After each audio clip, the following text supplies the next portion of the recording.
My name is Michael. I was born as the son of a CEO, and I'm grateful to have been raised in a wealthy family. I grew up carefree with my sister, who is 2 years older than me, and both of us developed very generous personalities. However, my parents disliked unnecessary extravagance. Despite our wealth, we were strangers to lavish lifestyles. Their motto was to live modestly, which has deeply influenced my mindset today. Another important value my parents instilled in me was to cherish the people around me. They taught me that no one can live alone, and that those who don't value others won't be valued in return. Now that I'm an adult, I truly understand and agree that this is very important. Thanks to these lessons, my sister and I, now as adults, are blessed with good people around us and are leading happy lives. Recently, my father decided to retire from his CEO position, and I'm set to take over the company. While my father will remain as the chairman, effectively, I will be the top executive of the company, which keeps me quite busy. I've been training in my father's company since graduating from college, but becoming CEO brings a sense of responsibility that tightens my resolve. During a family meeting about who would take over the company, my sister expressed interest in business but wanted to venture into a different field, so it was decided that I would be the successor. My father, who treats his children equally without gender bias, had a discussion with us, and my sister was very thankful for that. He promised to support my sister's startup financially as I take over the company. Actually, I got married 4 years ago and have been living away from my parents' house. I met my wife, Emily, through our shared hobby of tennis. After dating for 2 years and now being married for 4, I'm still head over heels for her. Emily is both elegant and beautiful. I fell for her at first sight, but the more I got to know her, the deeper I fell into the Emily trap. Despite her delicate and slender appearance, she's a woman with a strong character and resilience. She's even more robust than some men, which is very admirable. We don't have children yet, but I'm confident that if we're blessed with kids, Emily and I will do a great job raising them. With our wedding anniversary coming up in 3 months, we're discussing going out for a nice meal, but Emily says such luxury isn't necessary. Indeed, Emily, like my parents, isn't much for extravagance. The only things we really spend money on are our house and car. We also prioritize quality food ingredients. That's because Emily loves to cook. Apart from that, we never waste money. Emily's passion for cooking and our mutual preference for a simple lifestyle mean we rarely dine out, except for anniversaries. We only visit our favorite restaurant when eating with my parents. Otherwise, we mostly stay at home. But this time, I managed to convince Emily to go out, celebrating not just our anniversary, but also my new role as CEO. Emily doesn't dislike eating out, but she always says that excessive luxury undermines our regular efforts. I agree with her philosophy. That's why these rare dining out opportunities as a couple make me exceptionally excited. Another reason Emily prefers staying home is our house. We've invested a lot in building our ideal home from scratch, and Emily loves it. She was particularly involved in designing the kitchen, spending most of her day there. Emily's cooking is always delicious, making me look forward to coming home every day. Another one of Emily's favorite spots is the living room. It's designed like a log cabin with large windows that offer a view of expansive greenery. Emily loves sitting in front of the window, either in a rocking chair or on a large sofa, sipping coffee while enjoying the view. When she's not in the kitchen, she's usually there. I also love this room, so reading while taking in the scenery from the living room has become a daily routine for me. Michael, here's something to go with your reading. Well, this looks delicious. Thanks, Emily. You're welcome. I'll take a little break too. When I'm reading, Emily sometimes makes snacks for me. My favorite is her cinnamon cookies. They're the perfect reading companion and go well with coffee. Made with rice flour, they are light and can be enjoyed in large quantities. By the way, I was able to make a reservation for our anniversary dinner. They apologized for not having any private rooms available. Thanks for making the reservation. It's totally fine without a private room. No need to apologize. We always have a private room for family meals, so they were probably just trying to be considerate. I'm just happy we can eat there. Emily is like this. She's always grateful for everything and never complains. Our values align so closely, making it so comfortable and reassuring to be together. Despite her gentle demeanor, she has a strong core. Her toughness, rarely seen, always surprises me. The next day, as usual, I head to the office. Today is a bit busier due to some handovers I have to manage. As my inauguration as CEO is fast approaching, the company is in full swing. In fact, it's officially decided that I'll take over as CEO the day after our wedding anniversary. Morning.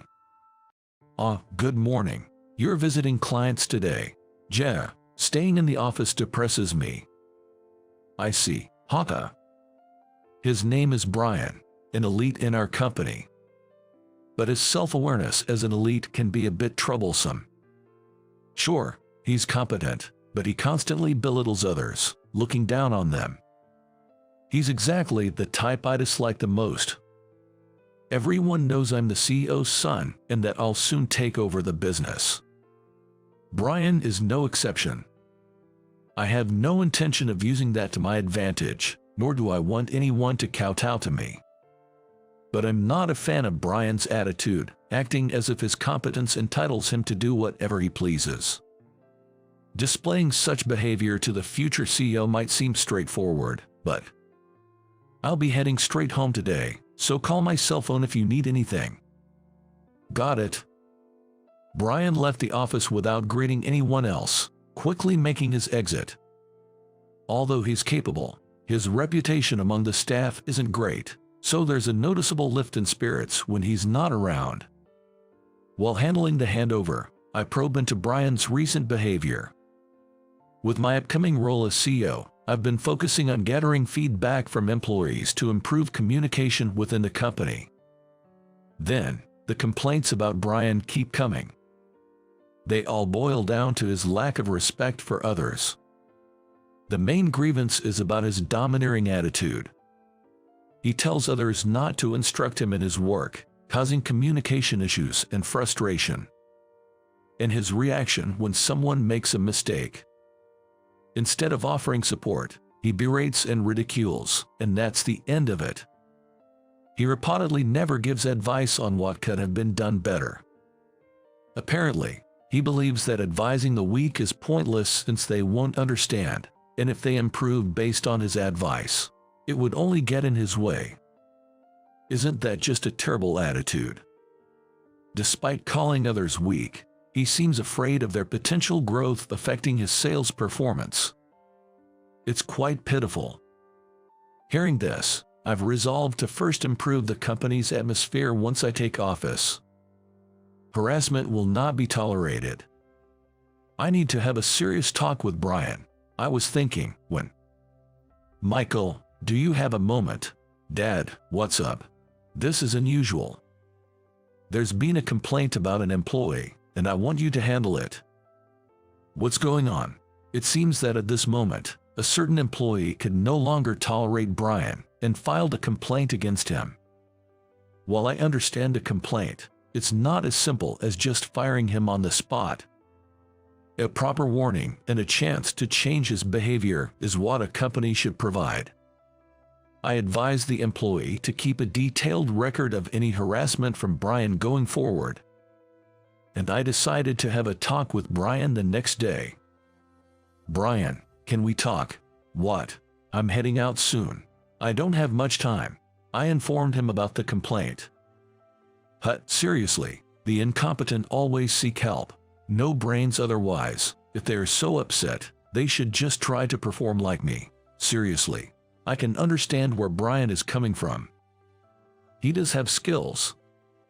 But that doesn't justify hurting others. I made that clear to him.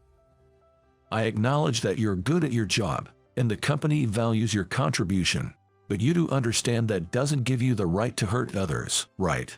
On the contrary, people who don't value others won't be valued themselves, and it could ruin the talent you have. This is a warning, but next time, I may have to be more strict. Yeah, the world is just full of weak people. If everyone were as tough as me, the world would be a better place. Seriously, I'm supporting my family, living luxuriously, and still have money to spare. Everyone else is just too soft. It's up to you how you spend your money. But remember, not everyone shares the same values. Just keep that in mind. Talking to Brian can be exhausting. I'm earning money, indulging in luxuries, and supporting my family. So what does that really mean? Why does he use these as weapons to belittle others? Having financial security is wonderful because it can provide peace of mind. But isn't that supposed to calm one's own heart rather than being used as a weapon to hurt others? Luxury isn't something to flaunt. If you're indulging just to show off, it might actually be impoverishing your spirit. I can't understand it at all. Dealing with Brian and his complex feelings, I can only softly convey the message as the current president's messenger until I officially take over. Handling situations like these might actually be something I'm better at than my father. So I'm somewhat looking forward to tackling these challenges once I'm CEO, alas. As I continue my days balancing reigning in Brian and handling my handover tasks, time flies and our wedding anniversary approaches us. Brian remains unchanged, intimidating others with his attitude and acting like royalty. He even brags about his car, house, and dining experiences to younger employees, clearly fishing for compliments. Is he living just to boast about his possessions? On the day of our anniversary, I've taken half a day off work today, so I'll be home by early afternoon. Got it? Looking forward to it.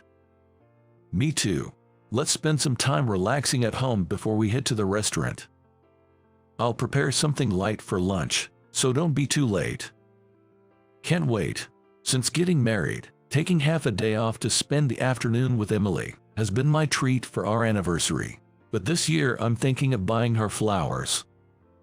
She's not much into accessories, so I'm saving that for a milestone anniversary like our 10th. Arriving at the office, I find Brian unusually seated at his desk. Well, it doesn't matter much to me since I'll only be at the office for a few hours today. Morning. Yeah, hi. Can't this man greet people properly? It's rare to see you in the office. I've got a backlog of paperwork today. Right. Typically, employees who are often out have internal assistants to help with paperwork, but Brian's terrible attitude has made his assistant uncooperative. Moreover, Brian doesn't trust or respect his assistant, choosing to handle everything himself. In a way, it's impressive, but it always makes me think he's just tightening the noose around his own neck. All right, I'm only here till noon today, so please take care of everything after that. Okie dokie. Speak properly, will you? Well, it doesn't matter about him now. Today is our delightful wedding anniversary. Since I'll be taking on the role of CEO tomorrow, I want to fully enjoy today's anniversary and focus on the company from tomorrow. I finished the final handovers in the morning and left the company. On my way, I stopped by a florist and bought a bouquet of roses. I also picked up a message card. I went into a nearby cafe to complete the card. Exchanging letters on our anniversary is a tradition for us as a couple. We always express our feelings verbally, but it's nice to have them in writing too. I'm home. Here, Emily. Happy anniversary. Thank you for everything. I look forward to many more years together. Wow, such beautiful flowers. Michael, thank you. I'm really happy. I look forward to more years together too. We enjoyed the light lunch Emily had prepared and spent the time until our dinner out watching movies, relaxing together. The restaurant we're going to tonight is a high-end establishment that my parents have patronized for generations, so it's a place where we can relax. We usually reserve a private room, but since none were available today, we'll be dining at the counter for the first time. It's a new experience, so I'm looking forward to it. When we arrive at the restaurant at our reservation time. Hello, good evening. Emily and I were led to the counter. It was raining, so we got a bit wet from the taxi to the restaurant entrance and took off our jackets to sit down. Emily laughed, saying her hairstyle got messed up. We always try to dress nicely and appropriately, but comfort is our priority, so we don't mind a bit if our appearance is a bit disheveled. First, we had some warm coffee. The coffee is warm and comforting. You got a bit wet, didn't you? Are you cold? Are you okay? I'm fine. I'm looking forward to the meal. Neither Emily nor I drink alcohol. It's not that we're abstaining. By chance, both of us just don't drink. We thought about having some wine for a change since it's our anniversary, but since there's tomorrow to think about, we decided to stick with coffee. But this coffee isn't just any coffee. It's a specialty coffee from the restaurant, not free. No compromises for our wedding anniversary. The aroma of coffee is softly fragrant and relaxing. We both wish each other happy wedding anniversary and toast with a cup of coffee. While we were toasting with our coffee, a woman was led to the counter seat next to us. No private rooms available. Private rooms are reserved for parties of 2 or more, and unfortunately, they're all booked today. Useless, as always. Give me the usual white wine. A rather high-handed woman took the seat next to us. Although she's seated a couple of seats away, her voice is loud enough for us to hear everything. Looking the other way, I caught Emily's eye. Emily just smiled sweetly at me. Ah, my soothing angel. Today is about celebrating with Emily. I regretted even momentarily paying attention to the woman next seat. Is this freshly opened? Yes, it was opened just today. Don't underestimate me. I won't accept anything that's not fresh. She's been noisy since she arrived. On our special anniversary, no less. Maybe we should have chosen a different restaurant if we couldn't get a private room. Emily, sorry we couldn't get a private room. I apologized to Emily in a soft voice. It's totally fine. Let's enjoy the meal. Emily is smiling and completely unfazed. She truly is an admirable woman. Compared to her, the woman next to us is just like a Brian type of person, interacting with others in a high-handed manner, as if she's some kind of queen. Excuse me. Yes, this is the worst. She started talking to us. Since it's our go-to restaurant, I can't just ignore another customer, so reluctantly, I turn towards the woman. You're new here, aren't you? Your aura gives it away. Not really new here, haha. She's being outright rude from the get-go. I just want to handle this quickly and end it. I saw you toasting with coffee earlier. This isn't that kind of place. People without money won't enjoy it here. Everything is high-end. Your Chardonnay, madam. The server arrived with the wine at the perfect timing, quieting the woman down as she started on her appetizer and wine. I turned to Emily, feeling relieved. Sorry about this. I wanted us to have a nice time together. It's okay. Maybe she's just lonely. How endlessly kind can Emily be? Even on our wedding anniversary, when someone else implies we didn't belong, she tries to understand their situation. I need to learn from her. Feeling ashamed of my momentary irritation. Then, our course's appetizer arrived.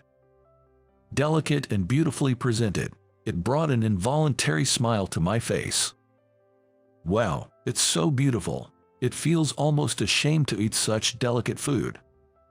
True, but we have to eat. More is coming. Right? Let's enjoy. The meal, shared with small moments of joy, tastes wonderful. We know this restaurant always serves delicious food, but opting for the chef's course means enjoying the best seasonal ingredients chosen and arranged by the chef. Emily and I always choose this chef's course. How ridiculous. Saying it's a shame to eat sounds like something a poor person would say. Embarrassing. The woman next to us continued with her snide remarks. Though it irked me, I decided to ignore her. Our comment about the food being too good to eat was about its artistic beauty, not reluctance to finish it. Indeed, it's delicious enough to eat endlessly. Let's ignore her. Okay, I don't mind, so it's fine. We whispered to each other. Emily seemed completely at ease enjoying the food, but the staff, knowing us, looked pale.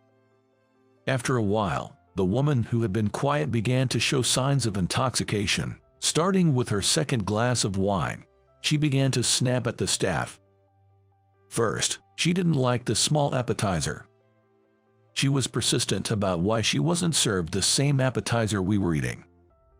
The staff explained several times, politely, that our appetizer was part of the course and couldn't be served individually. Yet, she persisted, claiming her status as a regular. Feeling sorry for the staff, I focused on enjoying the meal with Emily while they dealt with her. Just then, our main course arrived. We had the option to choose between fish or meat, and this time, we opted for meat. Eating top-ranked beef with salt. The sweetness of the fat spreads in the mouth, with salt providing a perfectly balanced accent. It's sublime. It's so delicious I could cry. I'm glad you like it. The food here is always fantastic, isn't it? It's a taste I couldn't possibly replicate. It's very educational and a great experience to enjoy food like this occasionally. Thank you for bringing me here, Michael. You're welcome. Happy anniversary. Happy anniversary to you too. After finishing our main course and enjoying a palate-cleansing sorbet, the woman started causing a scene again. She was making a fuss, demanding to be served the same course that we were eating. Noticing that our course seemed more upscale than her meal, she insisted on having what we were having. Despite her loud claims that she usually dines on more expensive fare, trying to make us aware, we completely ignored her. Then, she started boasting about her expenditures, mentioning specific dates and amounts spent, turning it into a display of extravagance. Listening to such content, I couldn't help but grimace in embarrassment.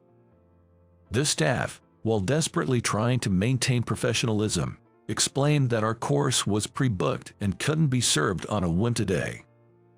Observing her, it seemed she wanted to assert dominance over us, suddenly standing up and shouting for everyone to hear. Bring out my usual $3,000 bottle. The usual. Apparently, she resorted to flaunting an expensive wine as her final move. We were here to celebrate our anniversary, not to compete with her, and frankly, flaunting wealth isn't our thing. Why there are people like her is beyond me, but at the moment, it's best to let sleeping dogs lie. Whatever expensive wine she orders doesn't concern us. We just hope she leaves us alone as we wait for the rest of our meal. Emily, too, was surprised by the woman's loud voice, but then went back to enjoying her sorbet. As we started on the next course, the woman, bottle in hand, approached us. I had a bad feeling about this. The clicking of her heels got closer, and the perfume she wore started to overpower the delicious aroma of our food. Excuse me. Yes. Have you been silently competing with me by eating all this fancy food? Excuse me. We're just here to enjoy a nice meal for our anniversary. Pretending to call the waiter over to show off your food, right? It's obvious you're flaunting it. It just happens that your seat is between the kitchen and us, and it's natural for the staff to serve our food. It's their job, after all. Annoying. Showing off with coffee toasts like simple people. And I have a piece of advice for you. The woman, for some reason, came over to our seats to pick a fight, brandishing her newly ordered expensive wine. When she started addressing Emily, I felt my patience wearing thin. Me? Yes, you. Acting all cute every time the food arrives is just nauseating. And your husband is nothing like mine. Pooh, you. Toasting with coffee. My husband always orders expensive drinks. You must be so jealous. I'm sorry if we made you uncomfortable. Unfortunately, I can't drink alcohol, so coffee is perfect for me. It's wonderful your husband orders drinks that make you happy. Emily's response was graceful and composed. She's just too cool. But my stance remains unchanged. If she says anything more to hurt Emily, I won't let it slide. Oh, what? Pretending not to be hurt. You know, my husband is an elite businessman earning a lot, ensuring a secure future. He's nothing like the shabby man sitting next to you. Stop. I won't allow any more insults towards my precious wife. If you have an issue, address it to me. The staff looked pale. Understandably. A regular patron is being hassled by a troublesome customer. The restaurant is in a difficult position, unable to respond properly to such a formidable opponent. Humph, what precious wife. I hate how dependent poor people are. Oh, and you've never tasted such expensive alcohol, have you? Unfortunately, both of us don't drink alcohol, so we haven't tried it. I'll just have to force you to drink it then. At that moment, my vision blurred, and I started hearing screams around me as I realized what had happened. The woman had poured the expensive wine she had been holding all this while over my head. The wine flowed like a waterfall until the bottle was empty. Thank you, I couldn't quite taste it, but may I ask for your name? I've just now come to understand how distinguished you are. Oh, you're soaking wet. You have to drink it all, not waste it. Now that you understand, that's good enough for me. My name is Sarah. I'm an elite's wife, so don't you dare think you're above me. Sarah, what's your husband's name? It'd be good to remember both of you, right? As if you'd ever meet my capable husband. Brian. Unlike you, he's an elite, bringing in loads of money. I see, I'll remember that. Seemingly satisfied, Sarah left the restaurant after only having some appetizers and snacks. The staff and the owner apologized profusely, but I reassured them it wasn't their fault. Hearing Sarah's story, it clicked that her husband was Brian. Their use of language was too similar not to notice, and sure enough, I was right. Like-minded couple, indeed. According to the staff, Sarah always visits alone and has never come with her husband. She's known to cause trouble by trying to assert dominance over other customers. Emily laughed, saying, "We really got a show, didn't we?" with a smile. Her calmness is soothing. Despite the incident, since we had finished our meal, we canceled just the dessert, used my jacket, which had stayed dry, as a makeshift cover, and took a taxi home. The next day, despite being a bit distracted by the previous day's misfortune, it was my day to officially become the CEO. After the inauguration ceremony, I entered the CEO's office. The first thing I decided to do was clear. I prepared all the necessary documents and called Brian to the CEO's office. Excuse me. Hi, do you know why you've been called here? Is it a promotion? It's the opposite, actually. I'm letting you go. What? Why? Brian was taken aback. But I had done my homework thoroughly. After the incident at the restaurant, I had a thorough talk with the staff and the owner. And then came pouring out all the complaints about Sarah. I happened to meet your wife yesterday. Sarah, but what does that have to do with me being fired? She was quite true to me, and in the end, poured an entire bottle of wine over my head. After telling Brian about everything that happened yesterday, he turned pale. Sweat poured down his face as he started to tremble. I told Brian to calm down and offered him some water. I'm so sorry. I'll make sure to talk to my wife. Please don't fire me. It's not just about your wife. What? Brian, you've been telling your wife to be worthy of someone like you, an elite. To not associate with poor people but to brag about you instead. To always show off your status. That's, well, indeed, Brian had been instructing his wife to strive to match him and to boast about him to the world. I cannot tolerate using our company's name to hurt others. Our company's principle is to always be grateful to those around us. You've strayed too far from that principle, and your behavior at work has been escalating, hasn't it? That's absolutely not true. I've been careful since I was warned. Do you think it's okay as long as you don't say anything? Throwing documents, ignoring people when spoken to, banging on desks, kicking chairs. All of this is considered harassment, and all the employees have been keeping records. We have all the evidence. I didn't know. I was recorded. Brian seemed to think he could avoid harassment allegations by not verbalizing it, but that's not how it works. After losing his ability to speak, Brian became even more aggressive and high-handed. I had all the records sent to me, providing ample grounds for his dismissal. While I couldn't forgive what Sarah did, if Brian hadn't been such a person, perhaps Sarah might have been different. Considering this, I couldn't just leave Brian unchecked. For the company, losing Brian's sales skills was less of a loss compared to losing other valuable employees. I made the decision to fire him in good conscience. Afterwards, Brian accepted his dismissal and left the company. Apparently, he and Sarah had been in a troubled marriage for years, initially marrying for his money. When Brian lost his job, Sarah, having lost interest, filed for divorce. However, Brian, fearing the social stigma of losing his job and getting divorced, refused. Instead, he blamed Sarah for his job loss and filed a lawsuit for compensation. Of course, Sarah refused to pay any alimony, leading to a messy divorce battle. Both were individuals who believed being a part of the elite was their status. Their marriage was more about maintaining appearances than about love.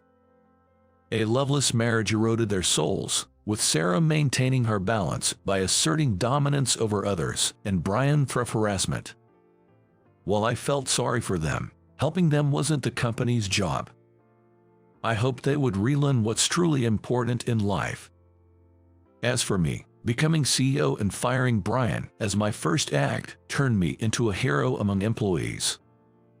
I didn't want to be a hero for firing someone, but I was glad it showed I treated employees fairly. To improve the company's openness, I keep the door to my office open every day. It's to make it easy for anyone to talk to me frankly. However, not many people casually stop by the CEO's office. Still, it's really fun when my colleagues, who used to work alongside me, gather in the CEO's office during lunch break to eat together. My father, now chairman, occasionally joined us for lunch, saying he never experienced such openness during his tenure as CEO. I wanted to preserve my father's teachings while introducing new ideas. Emily continued her usual routine in our home's kitchen and living room. She constantly came up with delicious recipes and let me taste test them, each one amazing. We still didn't dine out much, but considering recent events, staying home felt like the happiest option. Every night, we'd drink coffee by the fireplace, sharing our day's stories. Emily said cooking was her stress reliever and asked me to let her keep doing it, so I planned to indulge her for a while. If she ever got tired of cooking, I wouldn't mind hiring a personal chef. I'm willing to spend money for our happiness. We agreed to value our current happiness and avoid unnecessary expenses. While it meant a modest lifestyle for a while, it was our way of being happy. I'll continue working hard to protect this happiness. We even talked about a stork visiting us soon, giving me more reason to work hard. Until that day comes, Emily and I will enjoy our life together,